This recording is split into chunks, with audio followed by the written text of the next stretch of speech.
much as we can. Then again, almost everything was better in the 90s.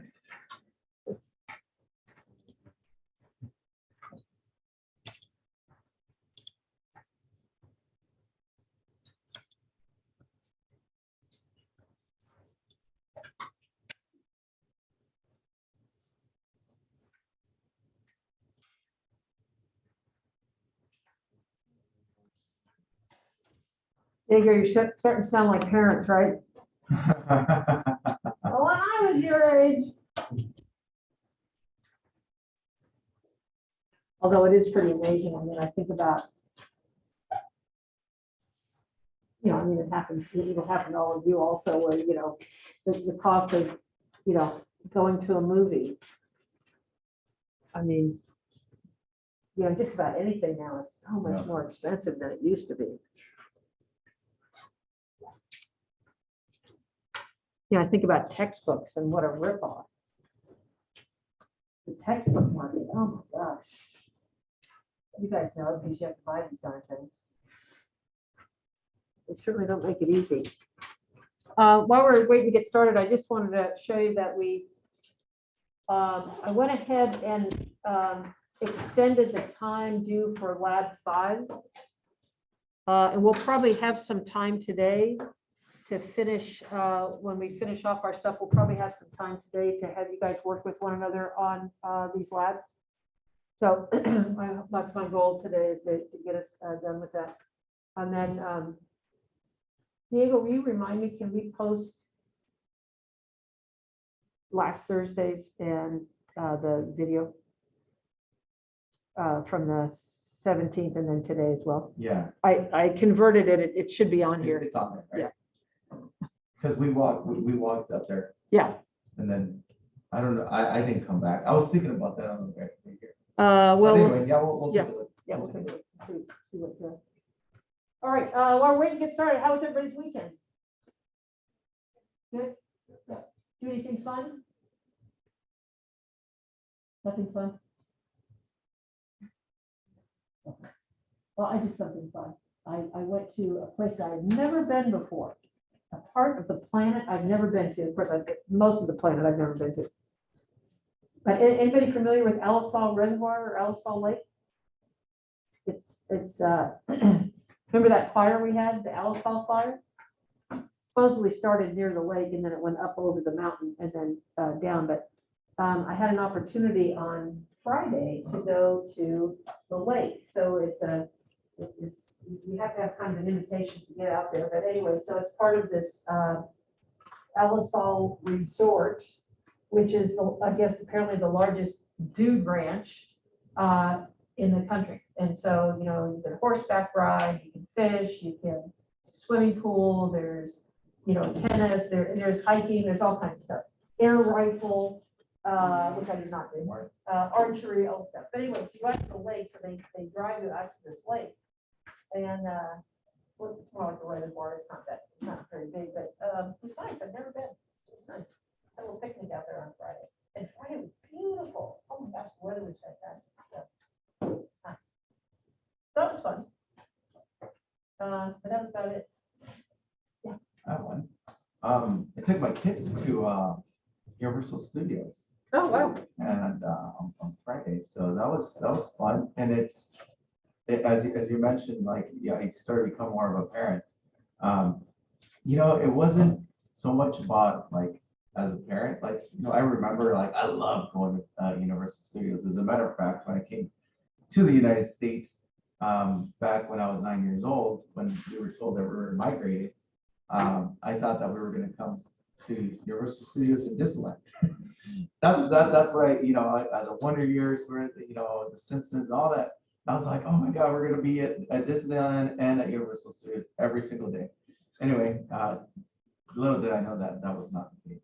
But anyway, so now I took my kids back, and it's not so much about my experience, or like it's just seeing them laugh and enjoy and seeing their faces that is just like so fulfilling. So for those of you guys that are going to want to be parents in the future, or have little nieces and nephews, just remember that, and it's really, really satisfying.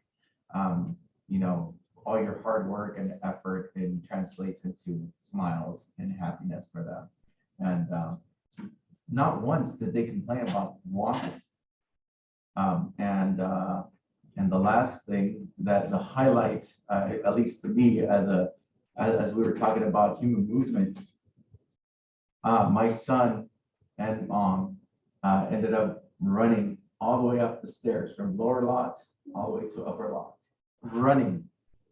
And my son like wanted to go down again and back up. And I was just like, how is it that you can translate and expose somebody to movement, at a young age that, entices them and it generates this sort of enthusiasm. Now I get on the Stairmaster, I'm like, 10 more minutes, or 5 more minutes. And for him, it was like, let's go, like, let me go down again. So that was pretty cool. So, it starts at a young age, and as we move through life, my question was, when does it become a task versus an enjoyment? So, but overall, it was a great experience. It was really cool to see their faces. That was the first time. And you know what? It was their second time, but it was the first time they were able to get on most rides. So the height. Oh, they were this tall? Yeah. As a matter of fact, my son was not able to get on what's that, Harry Potter, and because his hair follicle wasn't thick enough, I guess. Yeah. And like she had to take like 3 different like angles, like, okay, put back, and I'm like, look, if it takes you like 5 times to, get somebody out, like, come on.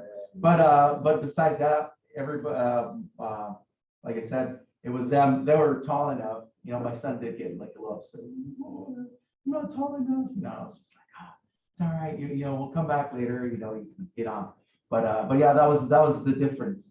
In terms of being able to get them experience that versus, well, you have to wait until next time. Yeah. Yeah. Yeah. What Diego's talking about with his son is a concept that we talk about a lot in physical education, where if you take kinesiology, we talk about the concept of physical literacy. So does everybody know what that means? Physical literacy? Let me ask you this. Have you heard of media literacy or financial literacy? Does that ring a bell? So like financial literacy is, do you guys know how to manage your money? You're probably going, what money? What's to manage? 0? Easy. Yeah, so, and I would encourage all of you to take a class. It's called Finance 100. It's called Personal Money Management. Really good. Really, really good. So financial literacy is, are you someone that knows how to manage your money, knows the tools that you can use to manage your money, know what managing your money is, like how much of your paycheck, how much should you put into savings, retirement, bills, right? If I have X amount coming in, how do I know what I can really afford, right? It's basically learning those strategies that you can do so that you can make good financial decisions. Or if any of you ever go to buy a car or something along those lines, I mean, these are people that are financially literate and they're going to try to take your money, and you got to figure out, are they telling me the truth? How are they doing something? So I had to do some research. I was looking at leasing a car, and I had to do some research because they use a term that if you don't know what that term is, you're going to get screwed. Sorry, I should say. Anyway, you won't come out with the best deal. Anyway, so that's what financial literacy is. Media literacy is about, if you read something in Facebook or whatever, is it true? Right? How would you know? Right? How would you know? So in physical education, we talk about physical literacy all the time. And a physically literate child will become a physically literate adult. So what does that mean? It means that you know how to move your body effectively, skillfully, so you don't get injured, right? There's a difference between hinging like this and hinging properly, right? So you're going to be in the business of teaching movement skills to make certain that somebody is physically literate. Hopping, skipping, running, jumping, all of these things that children should learn, throwing. Right, so when children learn to throw, if you watch the motor learning pattern, the motor development, typically most go through a phase where if they're right-handed, they step with their right leg and they throw with their right hand. So that's not a very effective way to throw. Anybody a dart player, dart thrower? Okay, thank you for, yeah, right.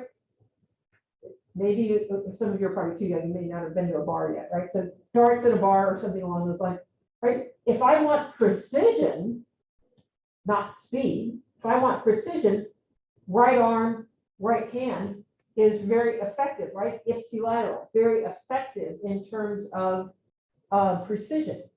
But if I want power or speed or distance, I want contralateral, arm and leg, so that my hips can turn as a whip. My arm can follow and I can throw a ball. But if you look at how people learn those motor patterns, typically right arm, right hand, that ipsilateral movement is how both boys and girls, you have to be taught the, or watch that contralateral movement. So that's physical literacy. Physical literacy is if I want to throw far, I don't throw same arm, same leg. If I want to throw far, I do opposite arm and leg. Right, so it's learning how to be efficient with your movement. And unfortunately, we see fewer and fewer and fewer students. I mean, in the time I've been in this business, what I used to see 18-year-olds coming in with in terms of their movement skills, higher than what I'm seeing today. In terms of just basic movement skills, hopping, jumping, running, squats, just basic movement patterns. But we're getting less and less in school. So good for Isai that he's wanting to get out there and be active. Okay, well, let's go ahead and get started. So good morning to everybody and happy Tuesday. You know what today is, right?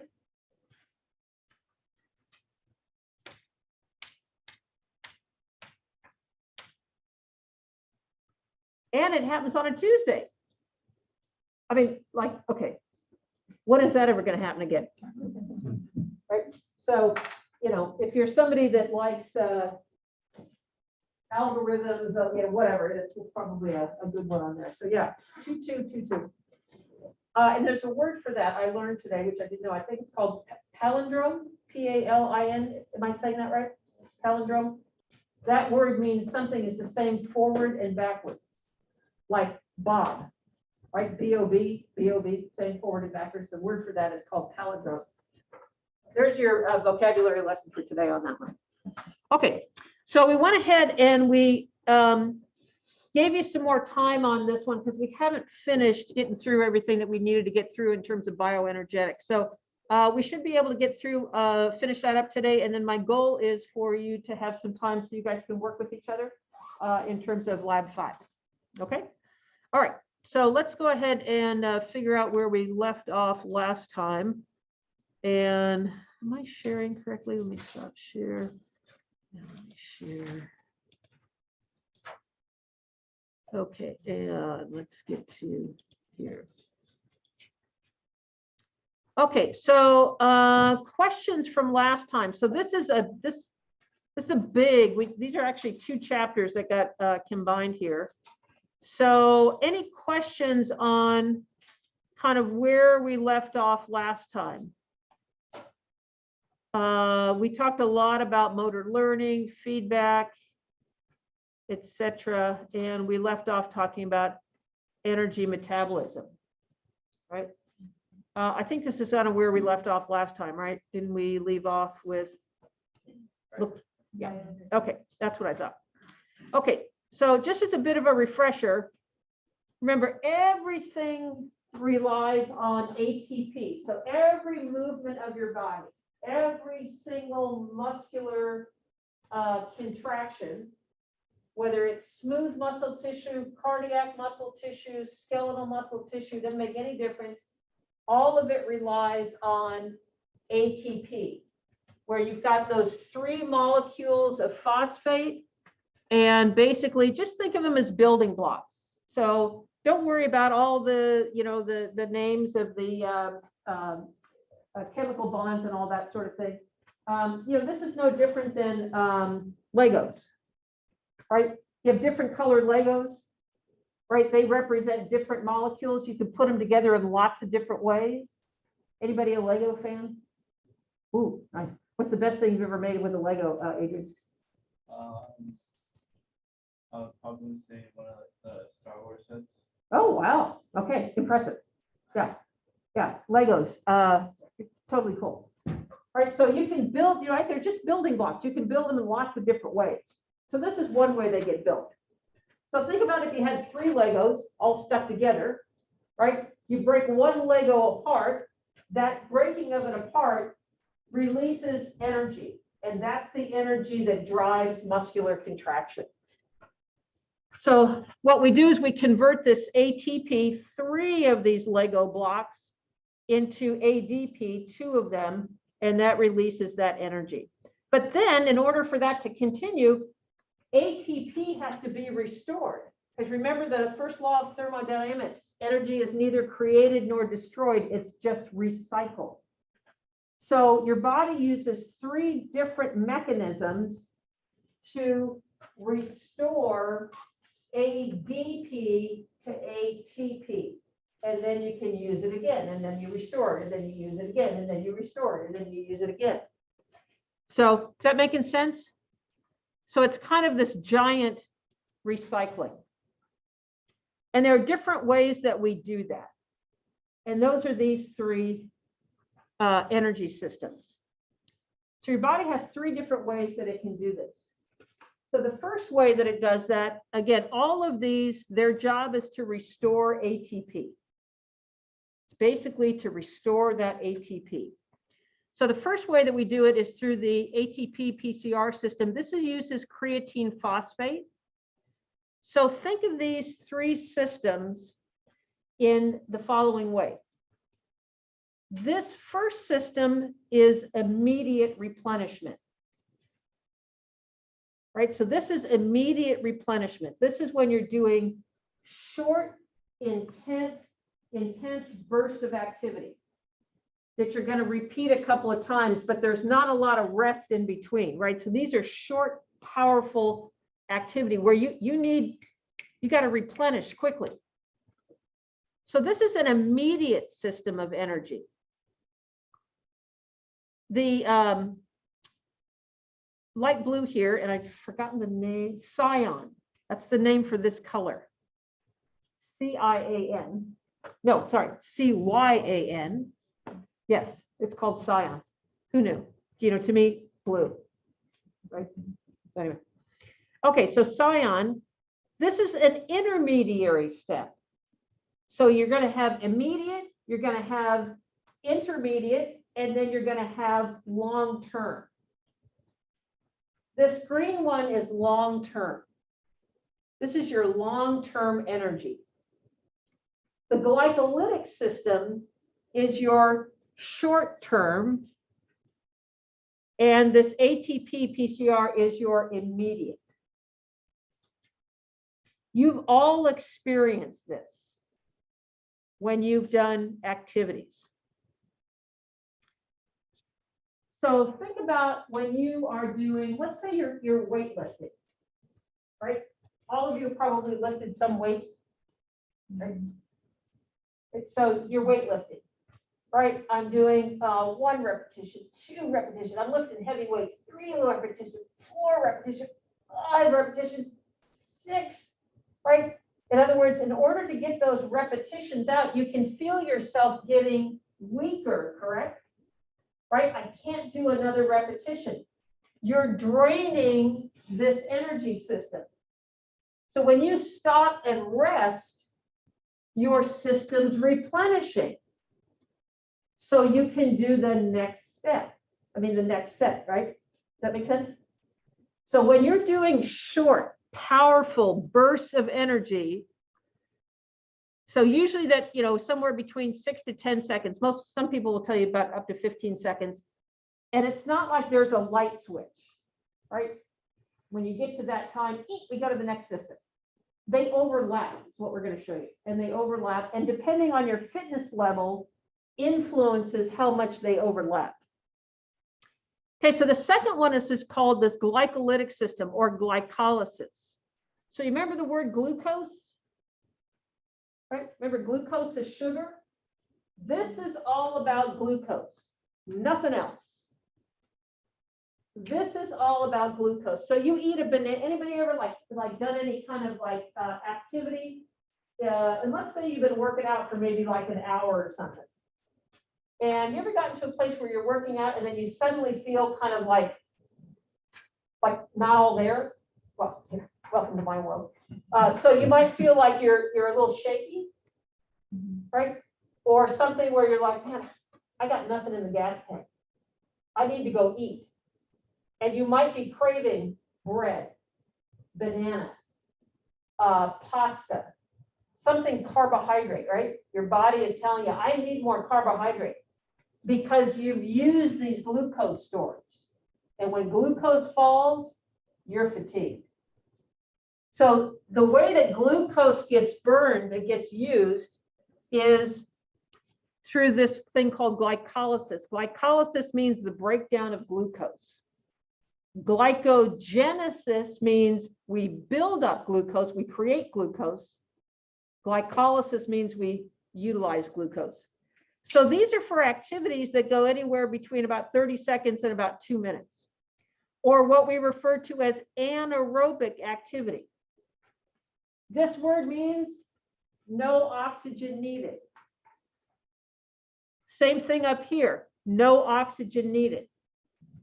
So remember how we said oxygen, right? We breathe in oxygen we need oxygen to live.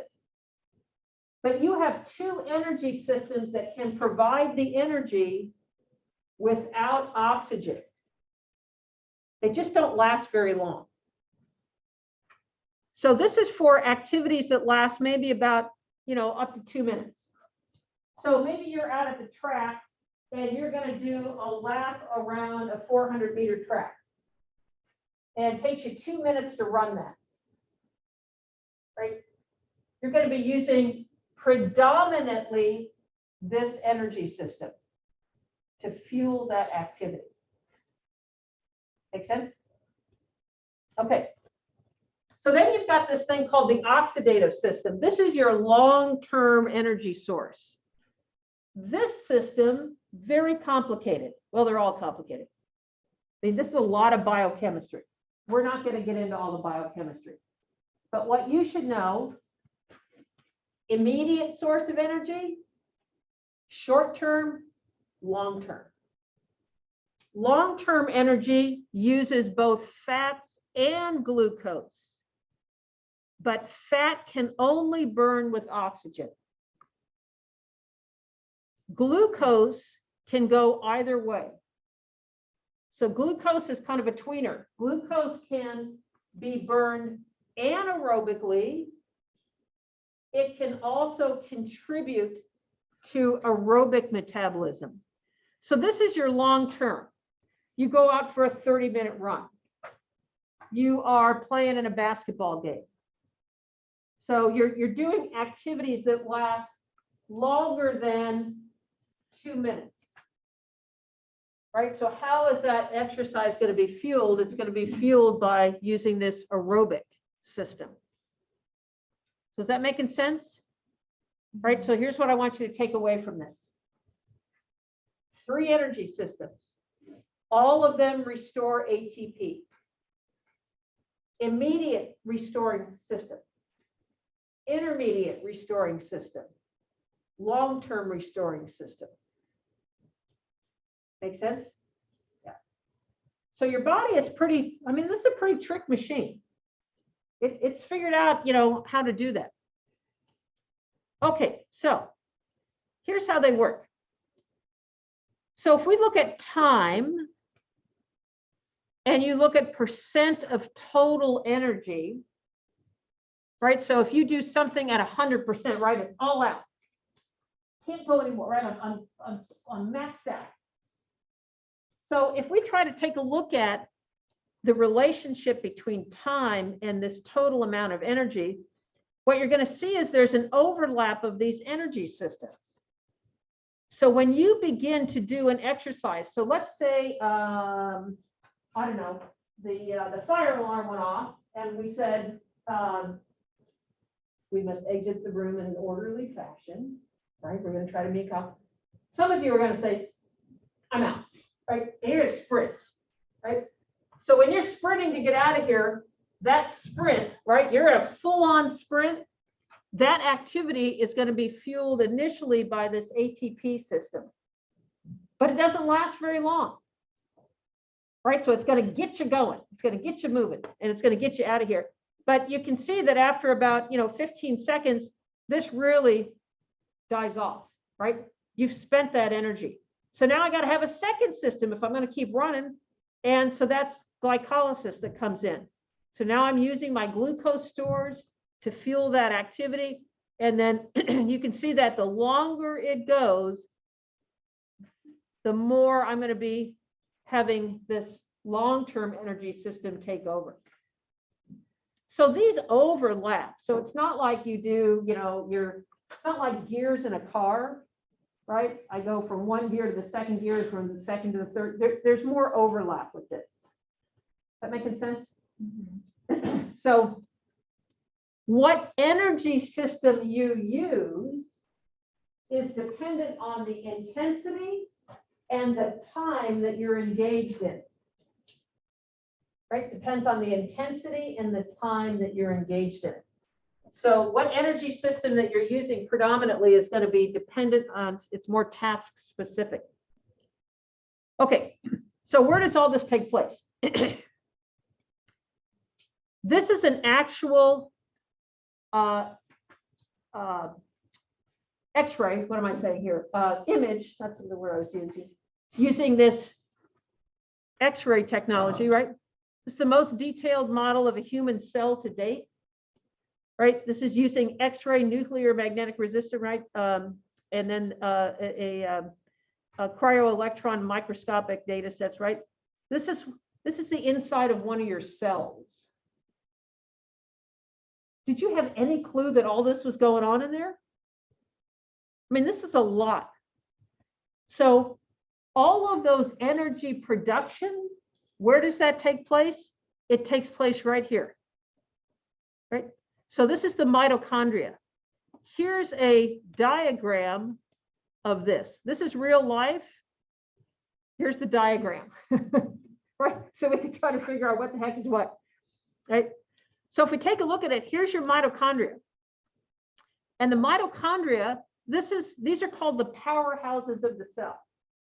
So these are like your gas stations, right?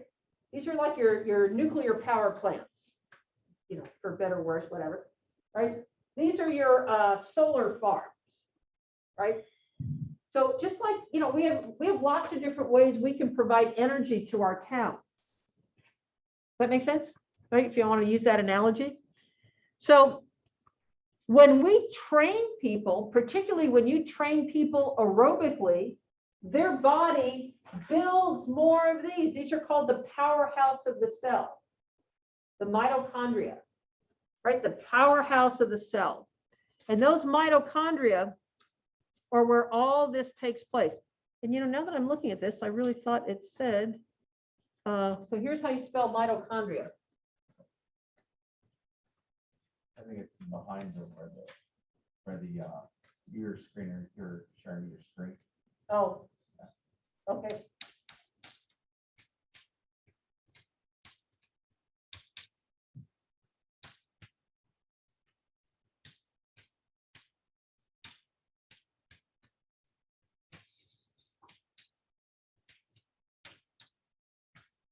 So it would make sense, right? If you have more powerhouses, you can produce more energy, right?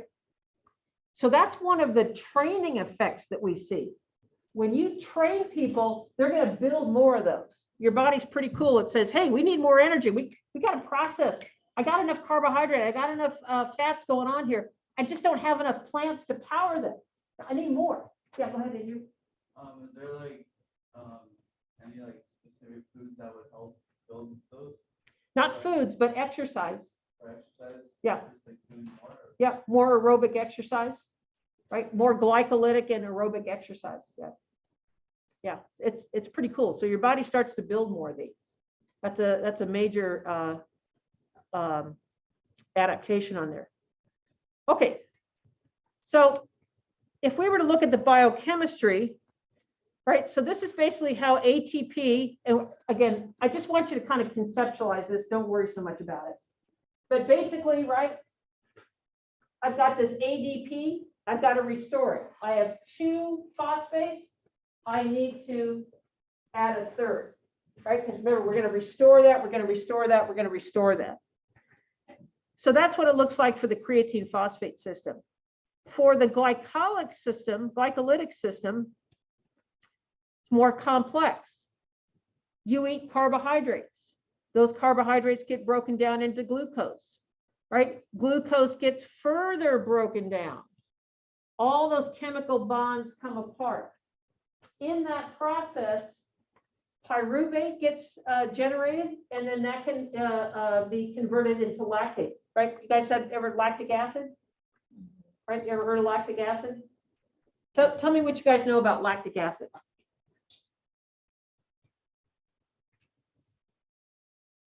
What have you heard about lactic acid?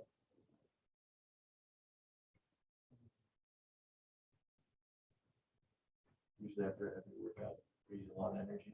Okay, so maybe you get lactic acid after a heavy workout? Has anybody ever heard that? Like intense workouts are going to give you more lactic acid? Anybody ever muscle soreness? Anybody ever get told, well, lactic acid gives you muscle soreness? Yeah. So this is where evidence-based research comes in. So lactic acid used to get blamed for everything, literally everything. You're sore, lactic acid. You're not very fast, lactic acid, right? So I studied when I was at UC Berkeley with a professor, his name is George Brooks. He revolutionized how we think about lactic acid. It's an interesting story because the reason he devoted his life to studying lactic acid, can you imagine? Right? You know, that's what he does. He's a research professor. Anyway, so he was a quarter miler, right? Quarter mile, 1 lap around a 400-meter track. So if he's a quarter miler, what do you think the energy system his body was using?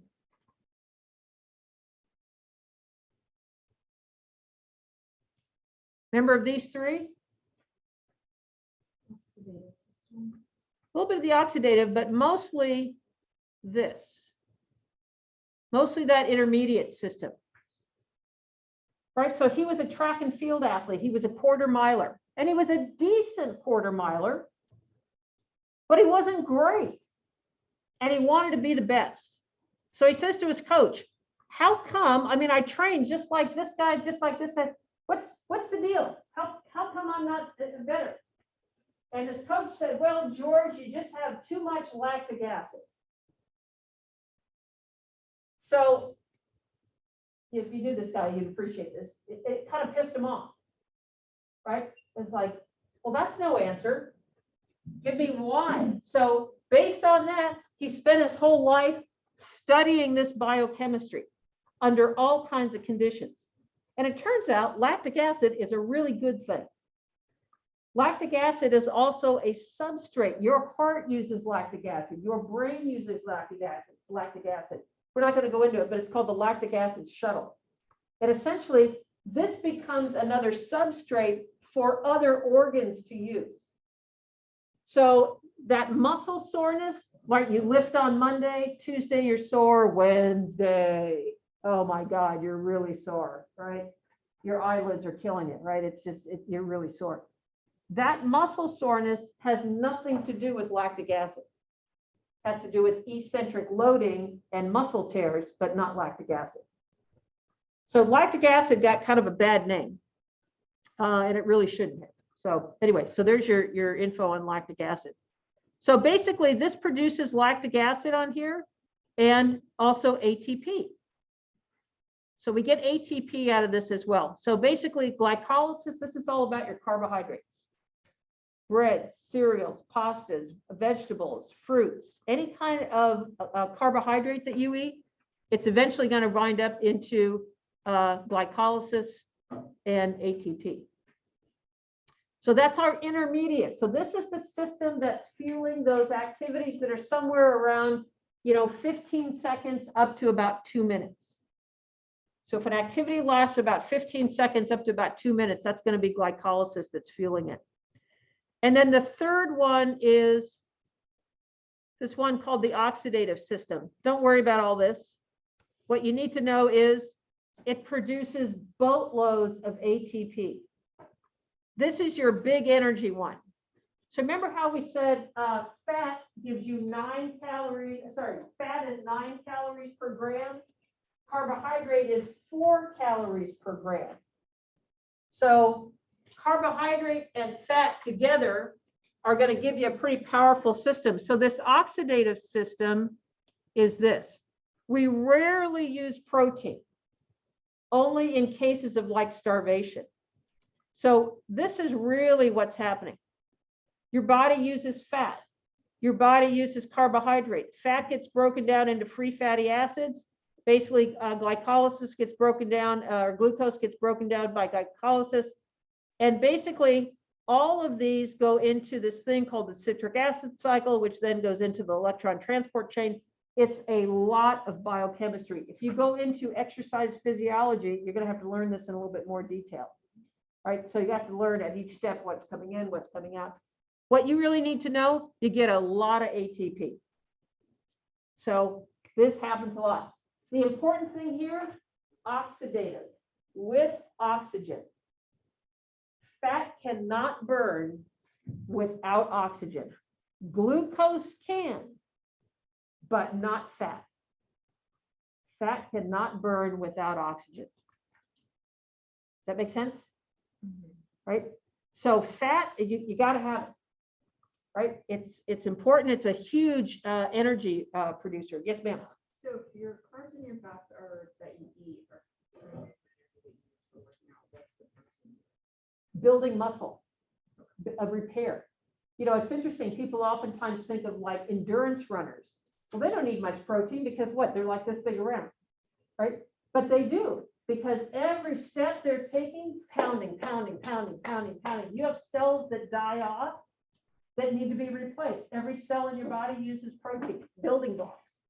So those amino acids are only used and converted into energy really under more extreme circumstances like starvation. Yeah. So these are your big ticket winners right here. Right. So again, carbohydrate can go through the glycolysis, and then it can continue on. But fat can only burn with oxidative metabolism, with oxygen.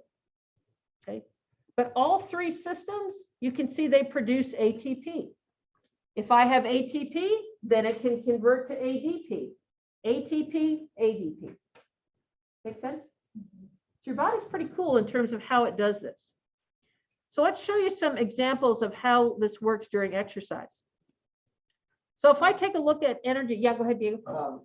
Just to what Alyssa was mentioning. So when I'm sure you guys have heard of that diet, the keto diet, right? So that's essentially what it's trying to do. You're trying to get your body to utilize your fat and your protein or your amino acids as fuel. So you're trying to starve your body of carbohydrates in order for it to start utilizing fat and protein or amino acids. And that's when people even get, I think there's now test kits to test for ketones that are over the counter. Yeah. So that would be a representation. A lot of people, tend to go in those diets because they think, well, let me burn fat, okay, and which is, you have to be very careful, with going into certain diets because of sugar levels. I mean, everything that we have talked about throughout the semester. But that would be a good example of when your body utilizes those amino acids and the fat for that type of diet.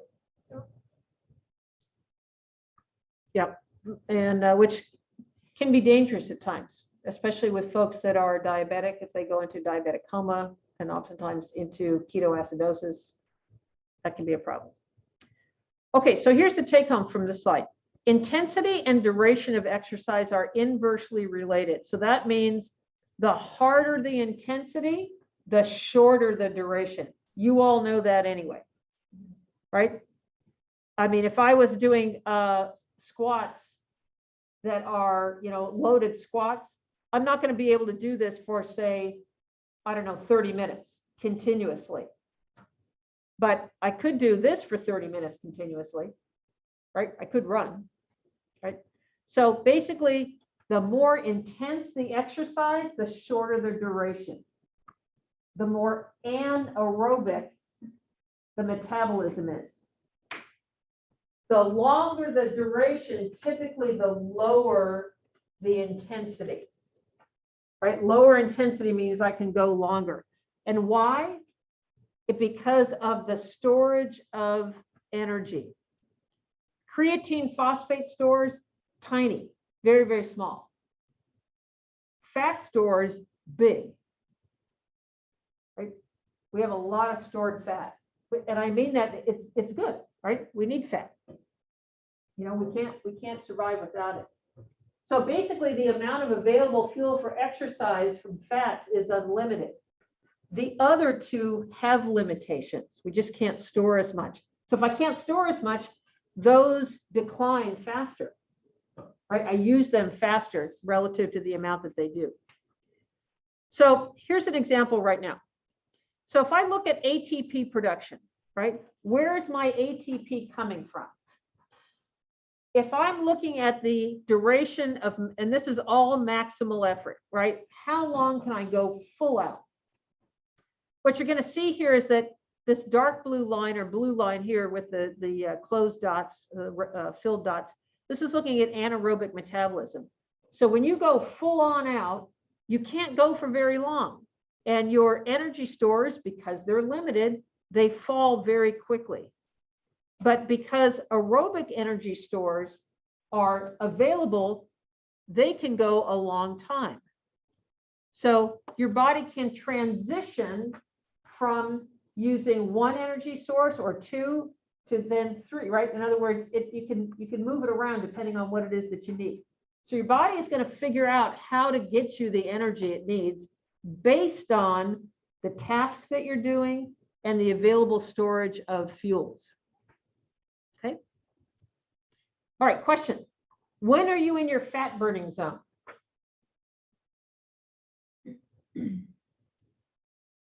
Any idea? Long period, like a longer workout, I guess. Yeah. So we oftentimes talk about doing, let's say you have a client that has a high level of body fat and you want that client, the client's goal is, hey, I got to lose this body fat. My doctor says I'm at risk for cardiovascular disease, type 2 diabetes, cancer, Alzheimer's, basically I got to lose this fat. What kind of exercise are you going to prescribe for that person knowing these energy systems? So as Adrian says, oftentimes we think about duration of exercise that's longer term, right? Where more of the energy is going to come from this aerobic fat burning metabolism. But again, research is telling us there's different ways to get that. We used to just say to a client, put them on a treadmill, let them walk for an hour. That's okay. But there are other ways now that we're seeing are more effective, more time efficient, and more effective. So this is just another representation of the same thing here. If we look at the percent contribution, this is looking at ATP here. So this, if we look at 10 seconds, right? So the shorter, more intense the activity, the more ATP contributes, a little less glycolysis, a little less of the oxidative. But as time goes on, oxidative contributes more, and the anaerobic systems continue less. So the longer you go, the more the oxidative system takes over. Make sense? So to Adrian's point, that's one of the reasons why we used to say, okay, long-term, less intense activity. But we're going to show you that that is a little, we have new research. Okay, so this is looking at energy during what's called steady state. Now you're going to need to learn this term, steady state. Steady state exercise. You're going to see that term a lot. People talk about steady state exercise. So if I were to look at this graph, does anybody tell me where steady state exercise would be? C. Yeah. By the way, whenever your instructors ask you that, generally the answer is already up there. Yeah, just FYI. Right, so this is called, we want to be aware of our surroundings here. All right, so if I take a look at this, your client, you say, okay, Sue, you're going to go for a run, right? We want you to lose body fat. So we're going to have you go for longer distance, lower intensity here. So your client starts to run here. So when they start to run, right, this is resting metabolism. So right now you are all resting. And if we were to measure your metabolism, we would call this 1 MET. You guys are all taking in about 3.5 milliliters of oxygen per kilogram of body weight per minute. So before you freak out over that, kilogram, 2.2 pounds, 60 seconds. So basically for every 2.2 pounds, for every minute, your body is using, resting, about 3.5 milliliters of oxygen. Not very much. Okay, not very much. Why do we use 2.2 pounds? Because that way I can look at all of you on the same scale. Right? Anton's probably bigger than Annabelle. Right? Bigger body needs more oxygen. But if I want to compare their fitness, I can compare Anton and Annabelle on the same scale. And the scale we look at is 2.2 pounds. How much of Anna's 2.2 pounds is going to use oxygen? Higher is better. So this is called 1. Anybody read the chapter? Did you read about METs? Okay, you may have read about METs. METs confuses a lot of people. They're just multiple equivalents of resting metabolism. I have no idea where the T comes in.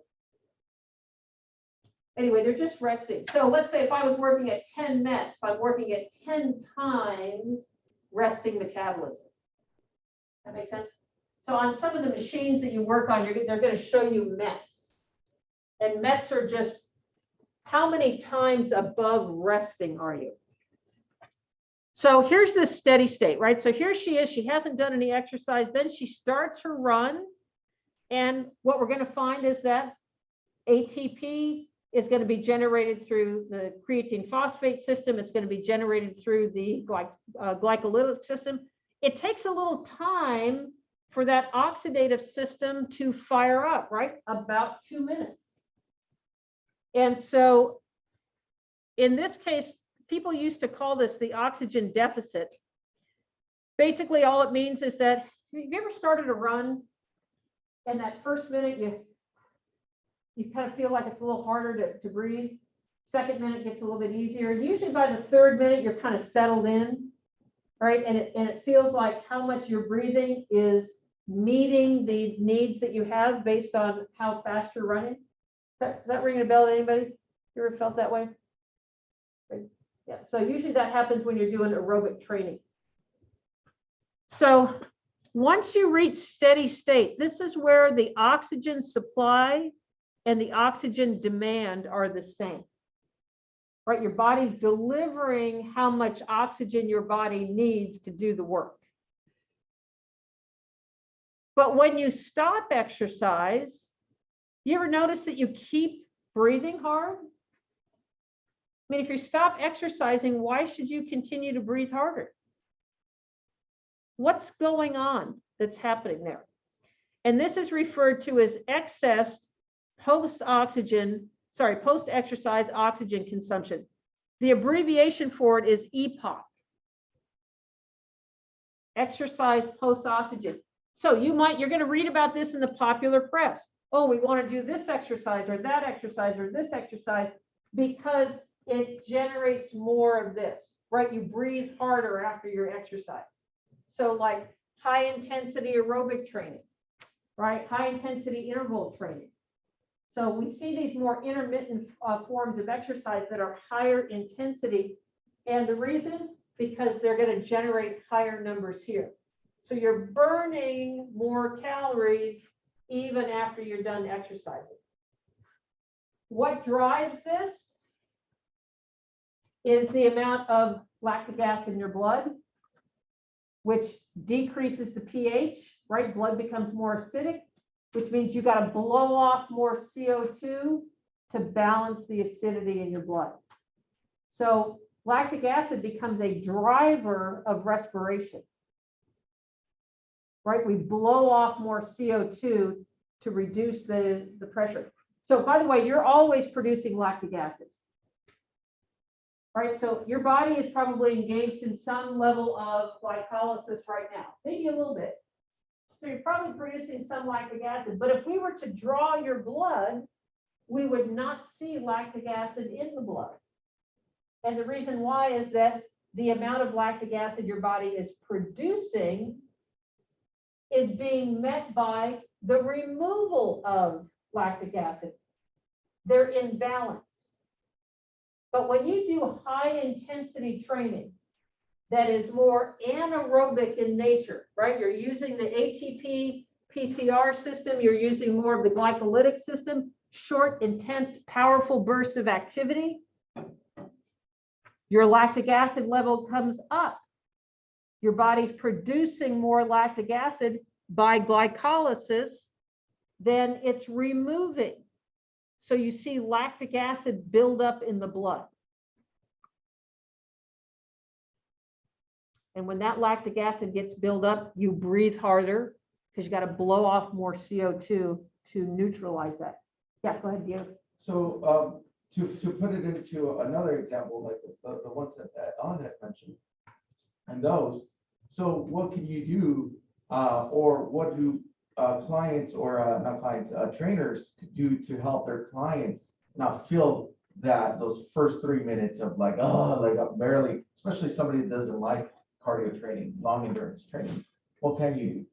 Okay, you can do a short walk, right, before you go into a jog, right? So we can go for a longer period of jogging. So that way it gives time for those systems to start warming up. And it's like, okay, I'm turning them on, right? So be able to do that. Same thing with anaerobic training, such as dynamic warm-up, right? So you do a dynamic warm-up, why? To prime the muscles and joints to be able to do those exercises. But you're also waking up this entire systems, all three of these systems, to say, hey, we're going to get ready to utilize these energy systems. So when I'm doing my my 2-rep max or my 5-rep max on my squat, then you have enough energy to be able to complete your repetitions that you're currently doing, and you generate more energy post exercise, right? Because now your body has been working extra hard throughout the entire session to where you continue to restore all those energy systems back to normal, and it takes energy. So a lot of times we say, well, if it takes energy, how am I still burning calories and burning energy? Well, because energy can't be created or destroyed, right? It has to be transferred one form to another. So because your energy levels are maintained higher throughout the day, then you're able to burn off more. So instead of burning 1 MET, you're right, or be at 0, you're at 0.5, 0.7. So you're burning a little higher throughout the duration of the day. Cool. Yeah. Okay. So this is this can be a little like, okay, kind of confusing. So let me kind of show it to you a little bit here. So again, we're always doing is how much your energy you're burning really depends on the conditions. So I read an article this weekend. Women swears by the, what was it?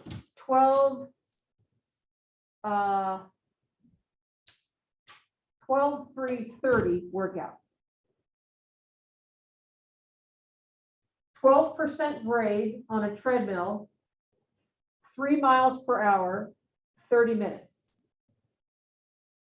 So what she's doing is engaging more, because it's a 12% grade, engaging more glutes and hamstring on here, right? Lying supine burns fewer calories than standing, right? So in other words, we can put people in different positions to try to enhance that utilization of oxygen with there. So again, this oxygen, post-exercise oxygen consumption is how much oxygen we take in even after we've exercised. And there's some thought that this can have real benefits, particularly in fat loss programs. Okay, so we're going to totally nerd out here for a second, as though we haven't already. But let me kind of clear something up. This is your textbook goes over this, and I want to give you sort of the Reader's Digest version of this. There's a measurement that we take. It's called RQ, respiratory quotient. I can measure at the mouth how much oxygen goes into your body, how much CO2 comes out of your body, and we can use an analyzer to compare those ratios, and that will tell us what fuel you're burning. What energy system is your body actually using? It's pretty cool. So you can measure at the mouth what was happening in those beautiful cells, those mitochondria. Make sense? Right? It's pretty, some smart person figured this out.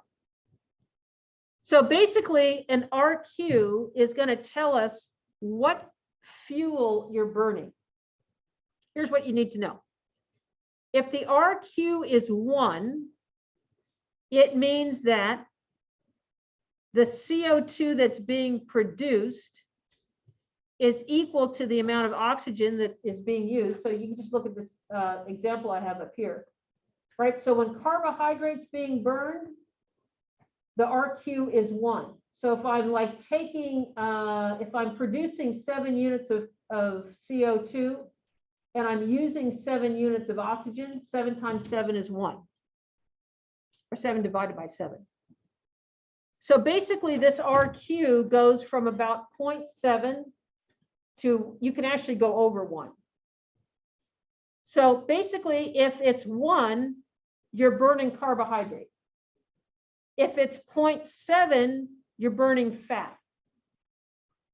And if it's somewhere between 0.7 and 1, you're burning a mix of carbohydrate and fat. So don't get all weird about this, but you do need to know that this takes place. So what we do is we measure the gases that are coming in and going out.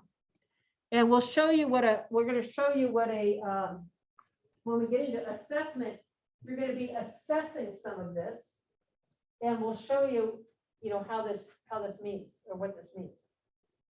But at any rate, this is how we can learn what fuel is your body using. So a lot of research went into deriving not only these equations, but also what do we then do with it? So essentially, when you're using carbohydrate, glycolysis, when you're using glycolytic metabolism, your body's producing more lactic acid. The pH in the blood becomes more acidic. The pH increases.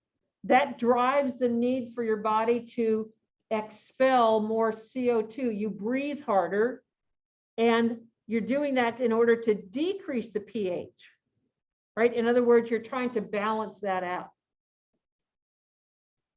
So just know that we can look at this RQ and we can determine what fuel is being used. Anybody ever heard of this thing called the ventilatory threshold? Again, this is hardcore exercise science.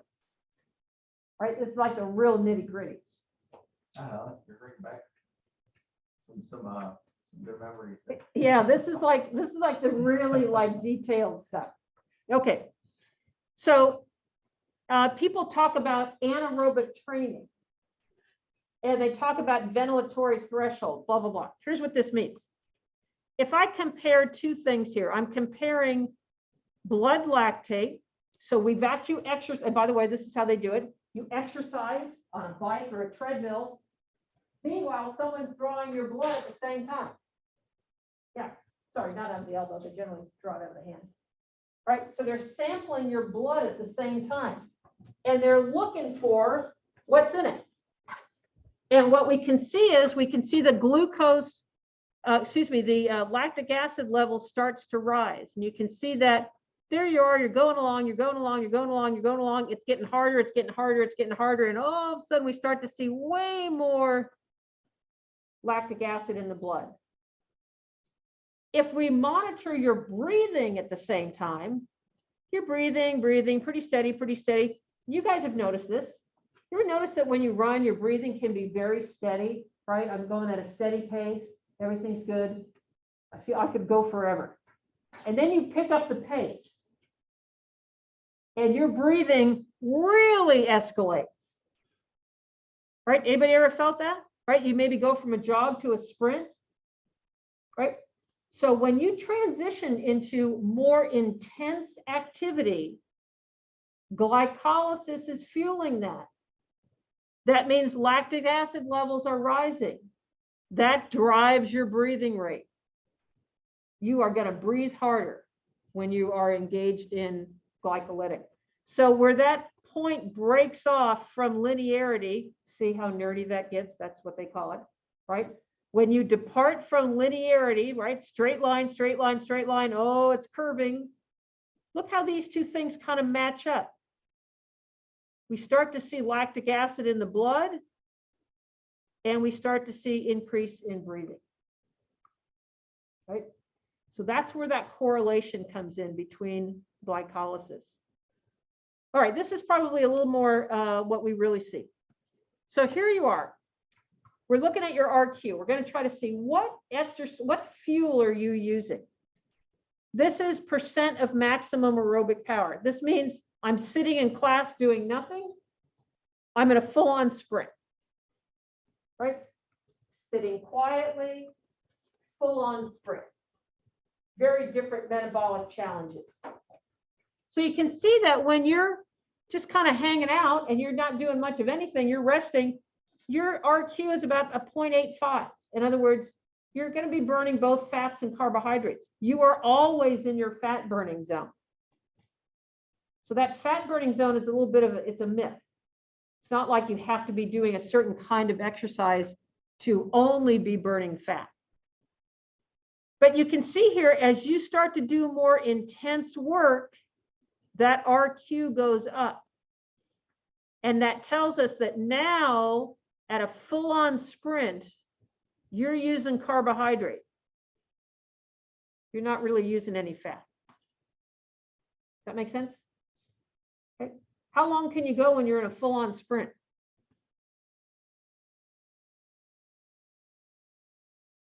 Not very, right? You can't go very long because your stores of glucose are not that great. That's why athletes in long-term events, Gatorade, goo, something to get their glucose levels up. Otherwise, they can't do it. So here you are, you're on a run. You decide it's a beautiful day outside, I'm going to go for a run. And so here you are, you're running, you start your run.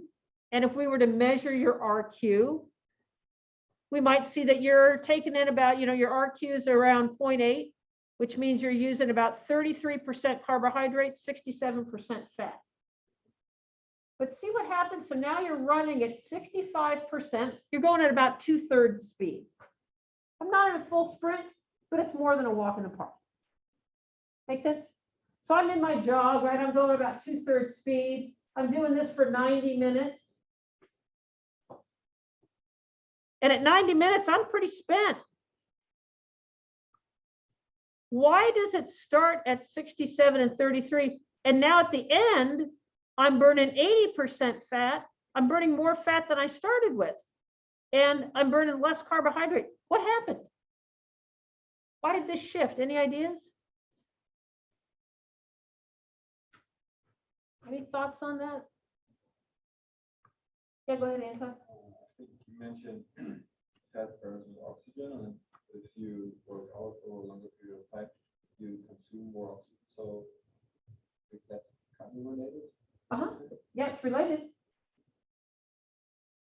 So remember, I'm not burning only fat, I'm burning some carbohydrate. How much carbohydrate do I have stored? Right, stored in the liver, stored in the muscles. Your storage is kind of small. So as you're going on, you're using those glucose stores. So there's less glucose to contribute to the overall effort. Because remember, the effort stayed the same throughout the run. So basically what happens is, that's why if you've ever exercised for a long period of time, 60 minutes, 90 minutes, like in the fitness center, we have a 90-minute max. Why? Because of that. If you're really working, those glucose levels are going to decline. And you get to a point where you get kind of shaky. You got to eat, and we don't allow food, and we don't have any food service. So stop your workout, eat. Right? Even Olympians don't go that long. Right? Because they got to refuel. They know how important it is to refuel. Right? Okay. So the myth of the fat burning zone. Basically, this is what it looks like. If you're at 20 minutes of low intensity exercise, you're going to burn about 70% of the calories are going to come from fat, about 30% from carbohydrate. I'm going to burn about 60 total here, 20 minutes. But if I do the same 20 minutes, same amount of time, and I just change the intensity, and now I'm doing more intense work, about 50% of the calories are going to be burned from fat and about 50% from carbohydrates. So fat is contributing less overall, but I burn more calories because the more intense effort takes more energy, right? I have more muscular contraction that's happening during that time. So what's the moral of the story? Both are good. But if you have a time-conscious client who is capable of doing more intense activity, that's really beneficial. This is a good ticket, right? Because if you say to every client, well, you got to get on the treadmill for 3 hours, they're going to tell you, I'm going to stay fat. You know, I don't have 3 hours. Make sense? Right. So what we want to do is we want to encourage people to do what works for them. There are a lot of folks where moderate intensity, high intensity, don't want to do it, don't like it. But I will do lower intensity for longer period. So they're both good. Neither one is bad. They're just different ways to get to the same ends. Right? It's how much fat do I use per unit time? You know, in terms of trying to assist that client. Does that make sense? So that's why this is all based on, you know, literally it used to be when I first started, you had a client, treadmill, bike, something, you know, you're going to go for 30 minutes, 40 minutes. We want to get your heart rate up into this zone, and that's all it's going to be. Those days are over. Those days are over, based on what we now know. Yes, sir. Go ahead. Would you say that doing the Stairmaster for like 20, 30 minutes would be more effective than doing the treadmill for like an hour? Again, depends on the client, but yes, more intense. If the activity is more intense, and typically Stairmaster is more intense than walking on a treadmill, it depends on what they're doing. If they got it at 12% grade, might not be. Right, just so it kind of depends on some of those variables. But yes, in theory, that activity of pushing against that stair is probably going to burn more calories. Yeah. So that's why whenever I'm in the fitness center, I'm always asking people on the treadmills, ramp. Walking on a flat treadmill, waste of time. But get some ramp on it. Okay, and last thing here. So this is looking at total daily energy intake. So basically, here's this, and they use a lot of different terms on here, but let's break it down for you. Right now, you're burning 100% energy, right? In other words, your body is fueling itself. Your heart's beating, your lungs are breathing, you're thinking a few thoughts, like probably when is this ever going to end? You're not doing much physical activity. You might be digesting.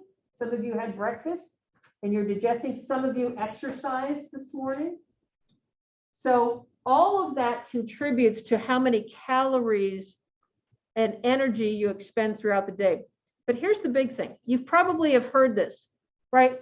We want to get people's metabolism elevated, right? If you want to lose fat, you've probably seen, drink this, it'll raise your well, coffee, coffee raises your metabolism. It's an ergogenic aid, dumps fat into the blood. That's why it's a banned substance. So look at this, this is a big part of the pie here.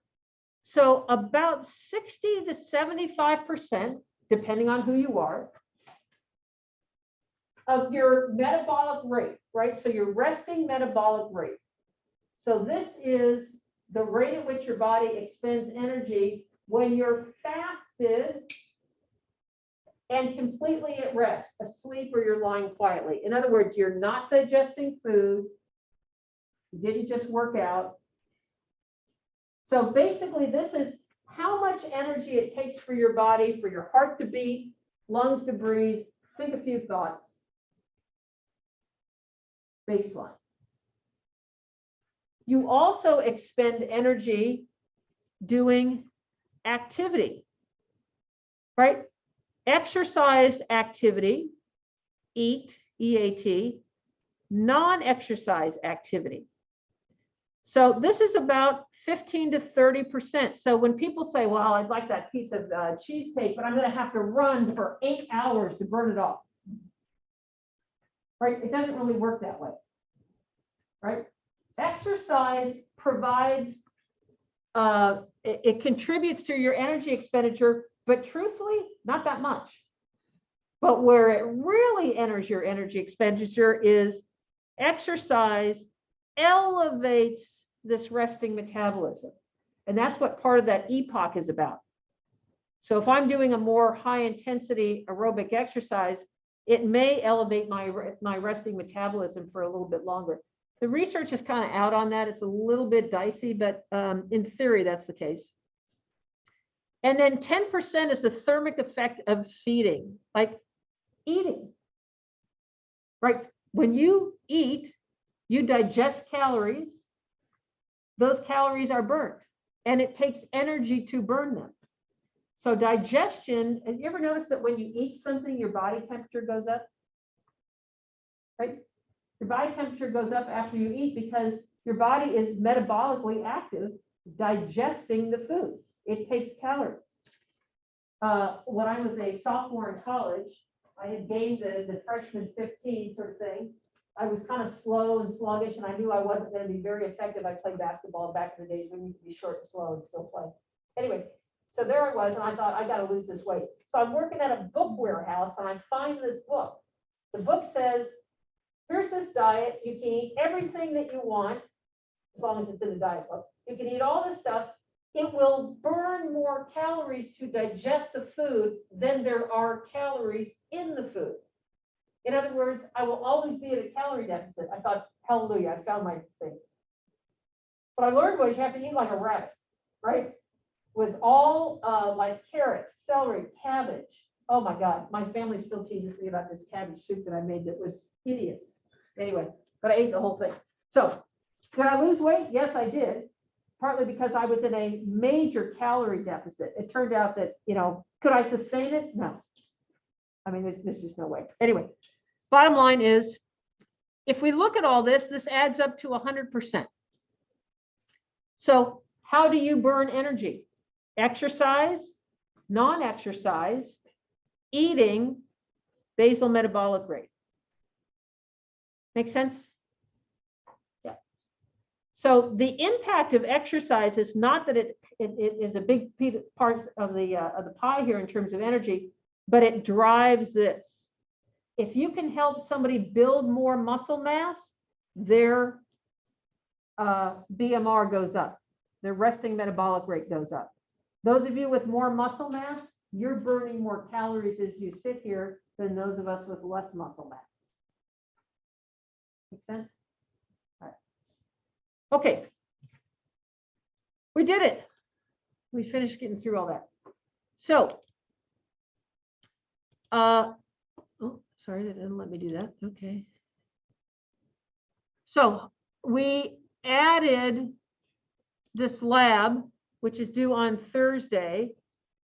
And so why don't you go ahead and get together with your pals here, and you can start going through some of this.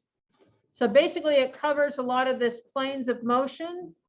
Now, one thing also we're going to let you do with this lab. We recognize that some of you are more comfortable maybe speaking instead of writing some of this. So on some of these questions, if you want to submit a video demonstrating or explaining sagittal plane, frontal plane, etc., you're welcome to do that. So for example, this first activity here is describe an activity that it's only done in the sagittal plane. Use your anatomical language to describe the movement at each joint involved. Include musculature, just the prime movers, the agonists that are involved in the movement. So in your textbook, Appendix D has all of that. Okay, so Appendix D has all the prime movers for various actions on there. Okay, is that making sense? Okay, so if you'd rather do a short video, a little 1-minute video, totally fine. If you want to do the same thing for the next question, totally fine as well to do that. Okay, if you want to work with somebody and do the videos together, totally fine by me. Okay, totally fine. But if you do a video, you can't do 3 separate ones. Just do them, like pause, hit the pause button, then do your next one, and then pause, and then upload the whole video at once. Okay, does that make sense? Yes, no? I see you're all on your phones doing stuff, so I don't know what that means. It's probably, are you texting somebody, help, get me out of here? Throw me a lifeline. All right. Okay, so we've got about 10 minutes here, so why don't you get together with your classmates here and you can discuss any of these things. We're happy to help you.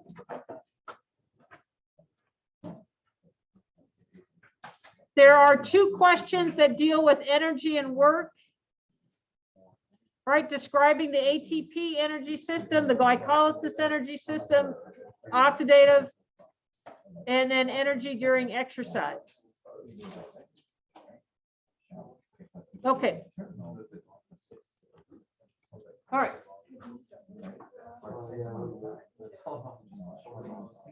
And then how do you respond to your and then if you want to resubmit or do something different.